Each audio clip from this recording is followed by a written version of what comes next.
Question number 5 को देख लेते हैं। विच properties of the real number is use in the following expression. यहाँ पे कौन सी प्रॉपर्टी इस्तेमाल हो रही है रियल नंबर की।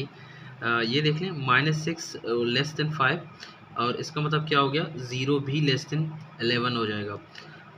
इसमें से आप एक ऐसे नंबर ऐड कर लें जिसका लेफ्ट साइड का जवाब 0 हो, राइट साइड का जवाब क्या आ जाए, 11 आ जाए। तो इस प्रॉपर्टी को हम एडिटिव प्रॉपर्टी कहेंगे, क्योंकि यहाँ पे अगर आप देख लें -6 के साथ +6 ऐड कर लें लेस देन, और इधर भी 6 को ऐड कर दें, 6 में से 6 गए 0 बच जाएंगे, 5 और 6 कितने होते हैं, 11। सो यही प्रॉपर्टी यहाँ पे दिखा रहा है। तो ये आपके पास कौन सी प्रॉपर्टी है, ये हमारे पास एडिशन प्रॉपर्टी या एडिटिव प्रॉपर्टी कहलाती है।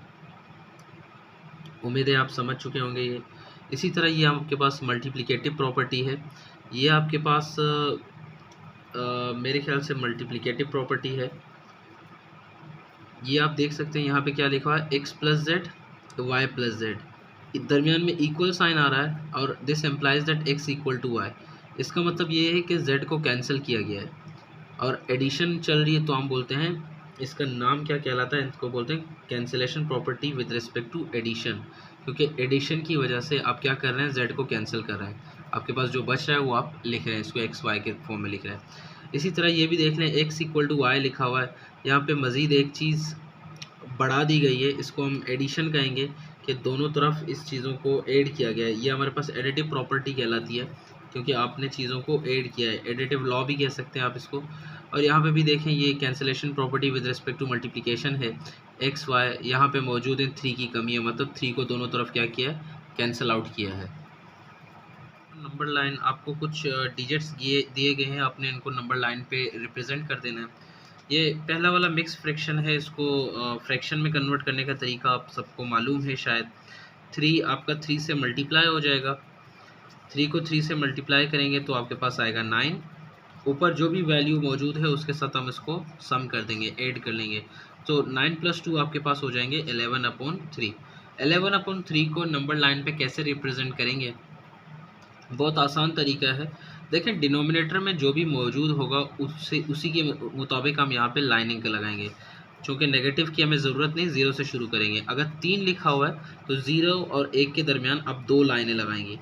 इसी तरह 1 और 2 के दरमियान भी 2 लाइनें लगेंगी, 2 और 3 के दरमियान भी 2 लाइनें लगेंगी, 3 और 4 के दरमियान भी 2 लाइनें। मेरे ख्याल से आप लोग ये समझ गए कि डिनोमिनेटर में जो भी वैल्यू होगी उससे एक नंबर कम करके आप यहाँ पे लाइनें लगाओगे।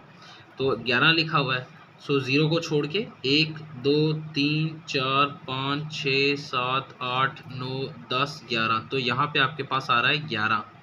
दोबारा गिन लेते हैं, 0 को छोड़ के ये लाइन गिनते जाइए, 1 2 3 4 5 6 7 8 9 10 11, तो यहाँ पे 11 आ रहा है। जो सवाल पूछा गया था वो चीज़ आप लोगों ने यहाँ पे लिख देना है, सवाल चेंज नहीं करना।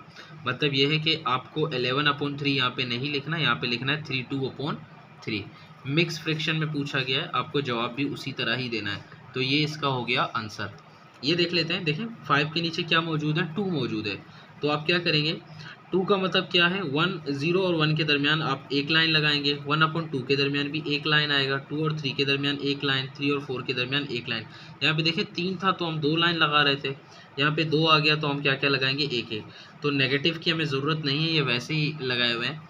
तो यहाँ से आप गिनना शुरू करेंगे, 0 को छोड़ देंगे, 1 2 3 4 5 यहाँ पे आ रहा है, तो यहाँ पे आप मार्क कर देंगे। दोबारा गिन लेते हैं, 1 2 3 4 5, यहाँ पे 5 आ रहा है, तो यहाँ पर आप लिखेंगे 5/2। आई गेस आपको समझ आ गई, बहुत आसान है, कोई इसमें रॉकेट साइंस नहीं है, बहुत ही ज़्यादा आसान चीज़ है। तो यहाँ पे डिनोमीटर आपके पास 4 आ रहा है, साथ साथ ये नेगेटिव वैल्यू है, तो मैं नेगेटिव की तरफ ज़्यादा बढ़ा हूँ। तो 4 लाइनें, 4 लिखा हुआ है, तो 0 के दरमियान, 0 और माइनस के दरमियान 3 लाइनें लगानी है आप लोगों ने, 1 2 3। मेरे ख्याल से आप समझ गए, जो डिनोमिनेटर वैल्यू होती है उससे आप कम एक लाइन लगाएंगे, उससे एक नंबर कम। यहाँ पे भी 3 लाइनें, 1 2 3 1 2 3 1 2 3। अब गिनना शुरू कर लें 13 तक। सो 1 2 3 4 5 6 7 8 9 10 11 12 13, तो 13 आपका यहाँ पे आ रहा है। सो दिस इज़ योर 13, यहाँ पे आप मार्क करेंगे -13/4। ये आप नंबर लाइन पे रिप्रेजेंट कर रहे हैं, तरीका बहुत आसान है। देखें स्क्वायर रूट 2 को आप इसको सॉल्व करेंगे, पहले आपके पास आएगा 1.4। सो 1.4 कहाँ पे लाई करेगा, ये 0 है, ये आपके पास 1 है, ये 1.5 है, तो यहाँ पे आपका 1.4 लाई करेगा। अगर किसी को नहीं आता तो स्केल की तरह यहाँ पे लाइनें लगा सकता है, अदरवाइज जिसको आता है वो डायरेक्ट यहाँ पे स्क्वायर रूट 2 लिख ले। आपका नेक्स्ट क्वेश्चन स्क्वायर रूट 5 दिया गया है, उसका अगर हम स्क्वायर रूट निकाल लें तो उसको मेरे ख्याल से हम यहीं पे कर लेते हैं, इसको बढ़ा देते हैं, ये 2.5 हो जाएगा, ये आपके पास 3 आ जाएगा।